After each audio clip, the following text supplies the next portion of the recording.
चाहे कुछ भी हो जाए, चाहे क्या भी हो जाए, आपकी ग्रोथ होना जरूरी है।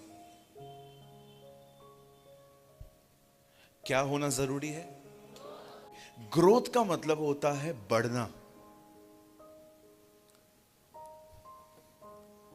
ग्रो करना, हर दिन खुदा में बढ़ना। आज बहुत से जो लोग हैं वो हर रविवार को चर्च जाते हैं, वे बड़े टाइम से आते हैं, लास्ट तक रुकते हैं। बट सच बात मैं आपको बताना चाहता हूं, बहुत कम लोग होते हैं जो हर दिन ग्रो करते हैं। ग्रोथ का मतलब क्या होता है? मैं किस टर्म्स में बात कर रहा हूं? ग्रोथ का मतलब ये नहीं होता कि आप एक साल में बाइबल को 4 बार कंप्लीट करोगे। No no no. ग्रोथ का मतलब ये भी नहीं होता है कि आप कुछ काम नहीं करोगे, सिर्फ प्रेयर करोगे।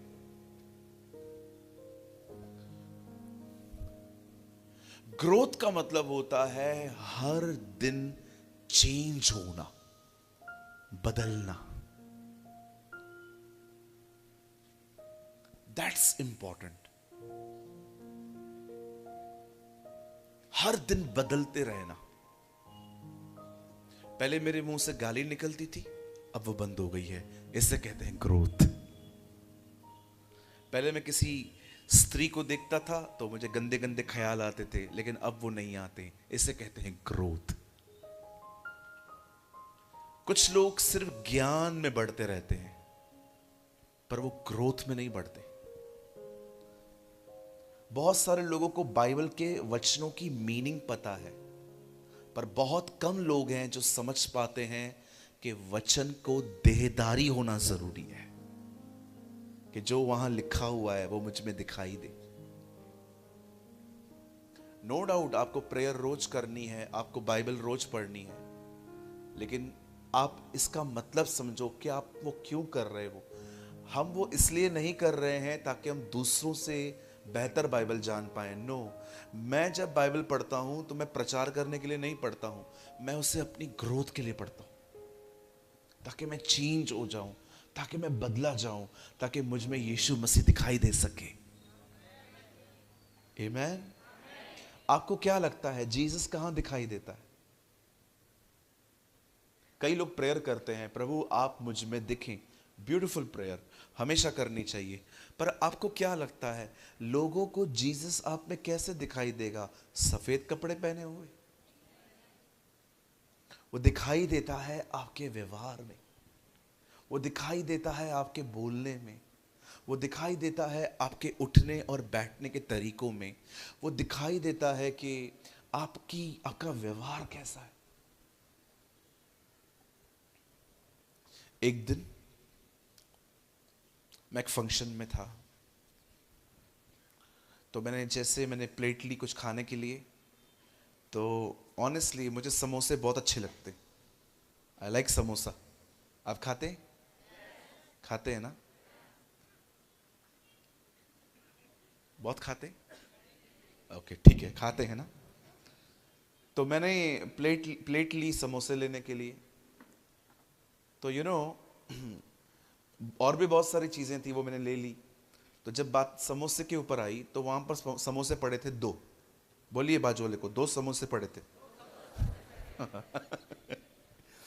अब जैसे मैंने सामने देखा 2 समोसे पड़े हैं, तो मैंने पीछे देखा, मेरे मेरे पीछे भी 2 लोग खड़े। मुझे प्रभु ने कहा छोड़ दे इन्हें। मुझे खुदा ने कहा इन दोनों समोसों को छोड़ दे ताकि उनको मिले। तो मैंने छोड़ दिए।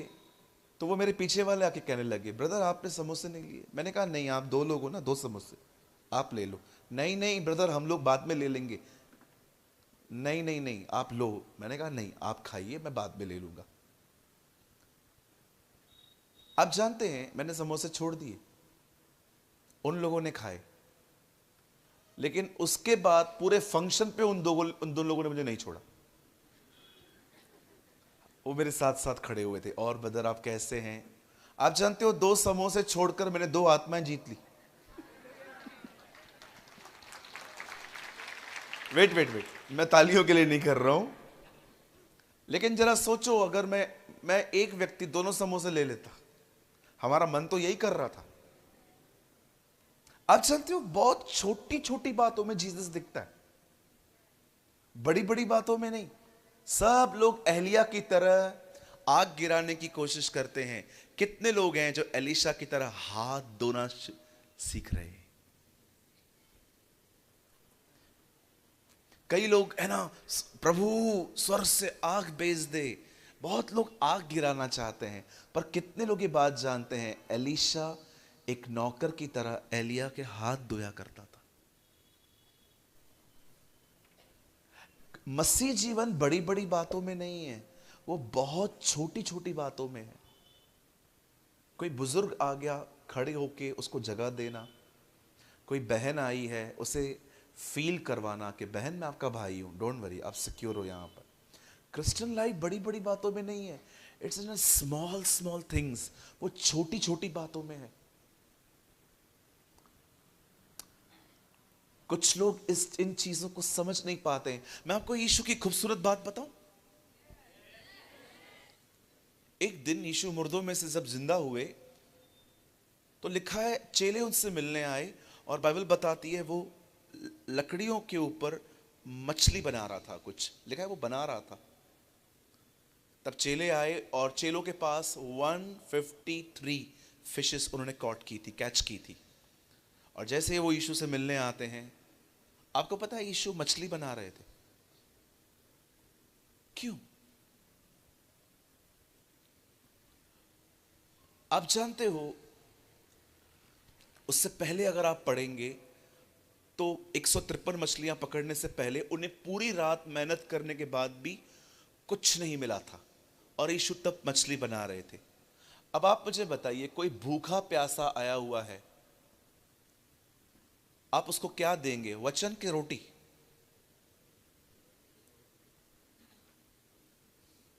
अगर कोई पूरी रात मेहनत करके आया है और आपको, सोचो मैं भूखा प्यासा आपके सामने आता हूं और पूरी रात मैंने मेहनत की है और मैं आपके सामने आता हूं और आप कहते हो पश्चाताप करो, पश्चाताप करो, खाना दो, आप क्या कहेंगे? पहले खाना दो कि पश्चाताप करो? यीशु जानता था वचन कहां बताना है, खाना कहां देना है, इसलिए वो उनके लिए रोटी बना रहा था ताकि पहले वो खा ली। मैं फिर से कहता हूं, खुदा का जो हमारी जो जिंदगी है ना, बहुत छोटी छोटी चीजों में है। कहिए मेरी ग्रोथ रोज होनी चाहिए। नहीं, सब नहीं बोल रहे हैं। ए कम ऑन, चाय वगैरह नहीं पिया है क्या आप लोगों ने? कहिए मेरी ग्रोथ रोज होनी चाहिए। आपको मैं एक एग्जांपल दूं। आज रात को जब आप घर जाएंगे ना, एक पत्थर को लीजिए, छोटा सा, छोटा वाला पत्थर, उसको घर के किसी आंगन में गाड़ दीजिए। 10-15 दिन के बाद निकालिए और देखिए पत्थर कितना बड़ा है। कुछ नहीं बढ़ेगा, वो उतना ही रहेगा जितना आपने डाल दिया था। कोई ग्रोथ नहीं है। लेकिन मैं आपको कहना चाहता हूं, आज रात को घर जाइए और एक छोटा सा बीज लीजिए और वो जमीन में डाल दीजिए। कुछ दिनों के बाद आपको पेड़ दिखाई देगा, वो ग्रो करता है। इवन मैं आपको बताऊं, आप बीज के ऊपर गंदा पानी डाल के देखिए तो भी वो बढ़ेगा।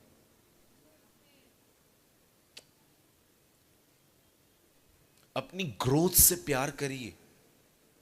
मैं हमेशा पास्टर्स को कहता हूं, जब मेरे फ्रेंड्स जो हैं पास्टर्स जो हैं, वो मुझे कहते हैं सूरज भाई कुछ बताओ प्रभु के बारे में, मैं उनको हमेशा कहता हूं पास्टर भीड़ के पीछे मत जाओ, प्लीज अपना लाइफ खराब मत करो भीड़ के पीछे। आप जानते हैं ना, बहुत सारे लोग इन दिनों में भीड़ इकट्ठी करने के पीछे हैं, इसलिए उनकी प्रीचिंग भी यही है, चंगाई मिलेगी, ये मिलेगा, वो मिलेगा। आजकल तो एक नई चीज भी आई है, बोलते हैं वीजा मिलेगा। I am amazed. आपको पता है आजकल ये भी प्रचार स्टार्ट हो गया, आओ वीजा मिलेगा। पास्टर जी कहां जाना है? बोलो। लंदन। यीशु के नाम में चला जा, जैसे अभी चला जाएगा। वो भविष्यवक्ता थे जो इज़राइल के सामने खड़े होके उन्हें खुदा की तरफ फेरते थे। आज का भविष्यवक्ता वीजा भेज रहा है। जरा सोचिए क्या हालत हो गई है मसीहत की।